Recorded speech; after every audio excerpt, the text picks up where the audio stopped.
NFL.com draft analyst Lance Zierlein chose violence in his mock draft 1.0, and he has the Giants drafting LSU cornerback Mansoor Delane at number 5. He's going no-fly zone with this one. So if the Giants draft Delane at number 5, that means that the Titans came in and drafted Carnell Tate at number 4, or the Giants have made a play already in free agency for a wide receiver, or it means that they really like a guy that they think might fall into the late first round or even to the second round. Drafting him at 5 would make complete sense, and it wouldn't be a reach at all because 1, you get new defensive coordinator Denard Wilson, a scheme fit. He's a DBDC, a defensive back defensive coordinator. He wants physical and aggressive corners, and Delane is as aggressive as they get in this draft. Number 2, Wink Martindale got his first round cornerback, and he had the best year of his career with the Giants under the coordinator, under Wink Martindale.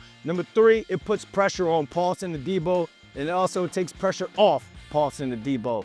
Pressure to fight for that CB1 title, but it also takes the pressure off of having to be CB1. So here's 3 plays that Delane made this past season that absolutely jump out on tape and scream, draft me at number 5 in this Blue Rush draft breakdown. I encourage you all, matter of fact, this is your homework. Go watch this kid play.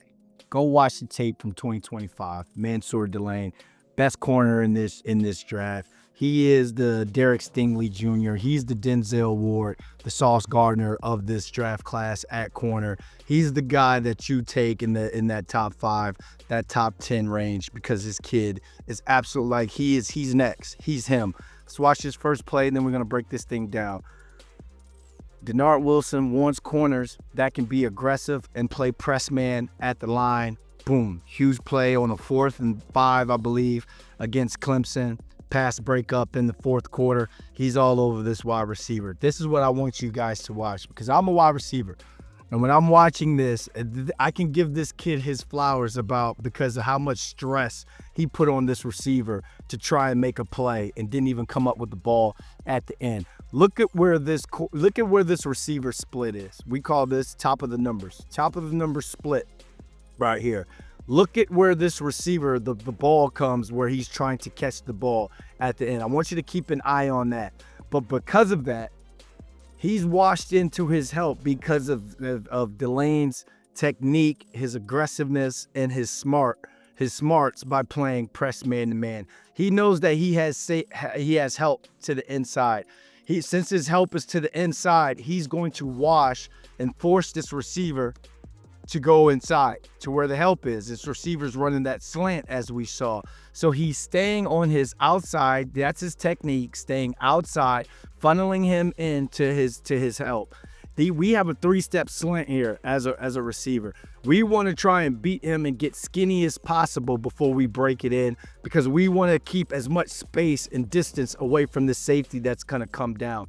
But we can't because Delane rides this guy, he's doing his upfield shoulder. You see this receiver's right shoulder, and he's running the route for him. Stays in phase, doesn't really grab too much, stays up that upfield shoulder, and now when the ball comes, he's there to make a play.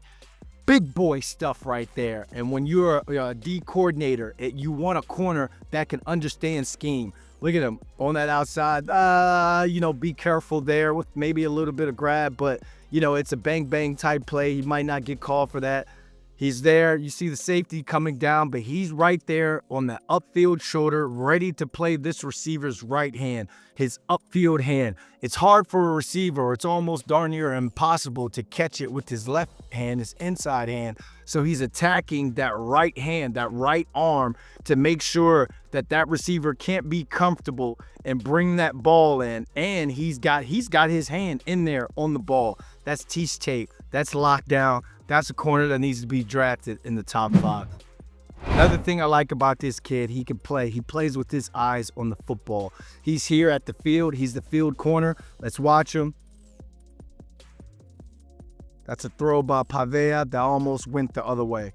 So we'll watch it on the other on the other copy. But I love the way this kid uses his eyes, trusts his instincts, and reads his keys to make a play. You see him circled here. We're using the TV. We're using the TV, the TV version, so don't mind the severe thunderstorm and all this. Looks like he's in some sort of cover 3, maybe even some sort of quarters. He's got that deep third, or if he's in quarters, he's got this deep quarter, this deep quarter. You split the field up in the 4s. Right now, he is reading receiver. He's reading 1 to 2 to 3 through the quarterback, reading this pass concept, reading his keys, and understanding what help, where his help is, what these other zone defenders have. This defender has curled a flat. This guy right here is going to carry number 3, or he may sit here on number 3. I got to start the play for me to see it. But right now, you see his eyes on the quarterback, and he's reading his keys. Let's see what he sees with number 1 and number 2. What I mean by number 1 and number 2, number 1 receiver, number 2, number 3 right there. The eyes.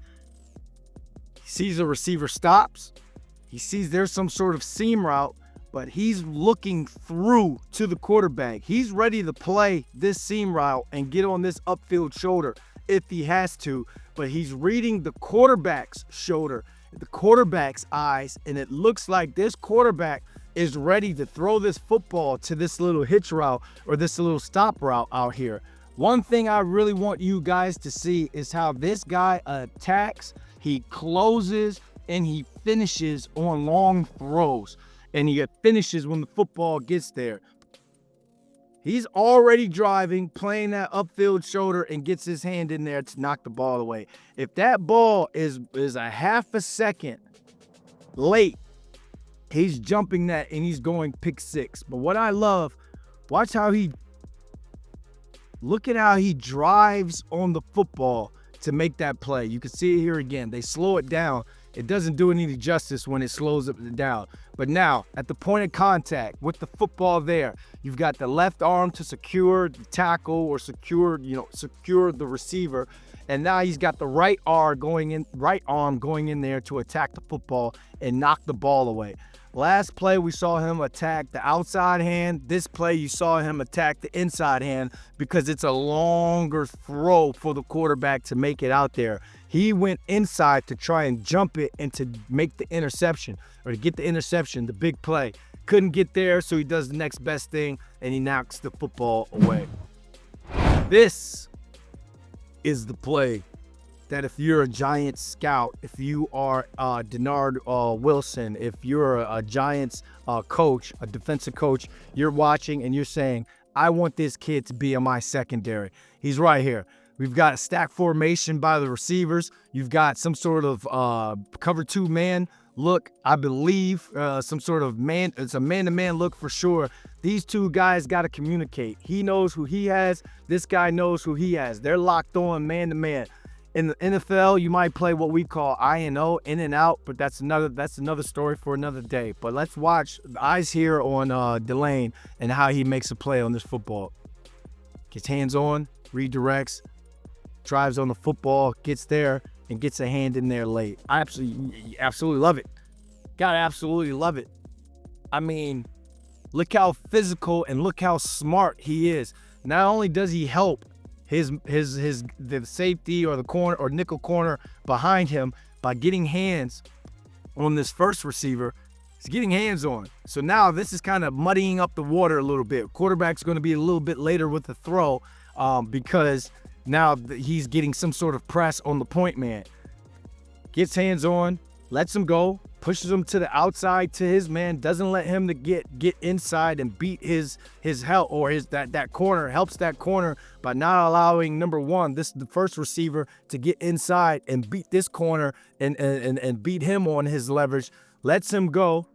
Now he closes on his man. But what I like here, you see how he's playing this inside leverage here, and he's playing the sticks. It's 3rd and 4. Knows something's going, whether it's some sort of choice route, whether it's some sort of out route. You know, this ball is going to come out quick. They're trying to get this ball. That's why they motion down to that stack. They're trying to get this out route here. Hips are turned squared to the sideline, which means he's waiting to drive on the football, drive towards the sideline, drive on this out route. It helps that he's inside because now he knows I'm not going to get beat inside. The only place you guys can throw this football is towards the outside somewhere. So now this receiver does a terrible job. Well, I don't know why this receiver's breaking here to go to the outside. You should just speed cut this, but I'm not talking to the receiver right now. I'm talking about Delane. I'm talking about Mansoor Delane and how he watch the way he plays this. So now receiver breaks. Watch the way he drives on this football to get in phase and to make a play on this football. Look at the close. Do you see the close? Let me rewind that.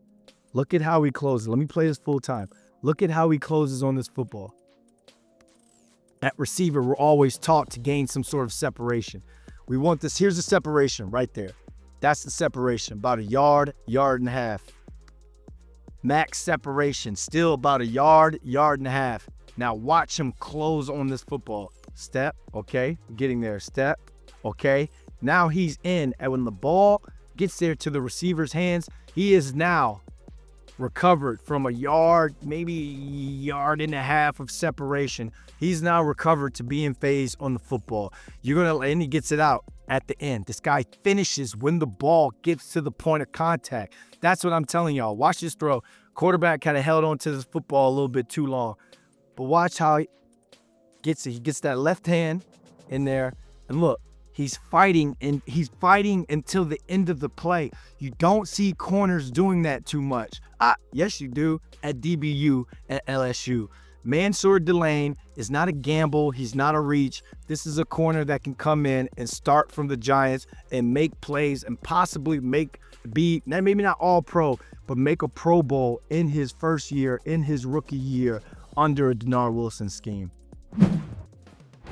In 358 coverage snaps, my man allowed just 13 catches for 147 yards with no touchdowns. That is strapping somebody up in the definition of lockdown. But here's the most impressive thing. 0 penalties in 2025. The fact that he can be that aggressive and not get flagged means this kid is technically sound and knows how to play the ball when it's in the air. He also adds versatility to the secondary. He's shown that he can play both press man and he can be effective in zone.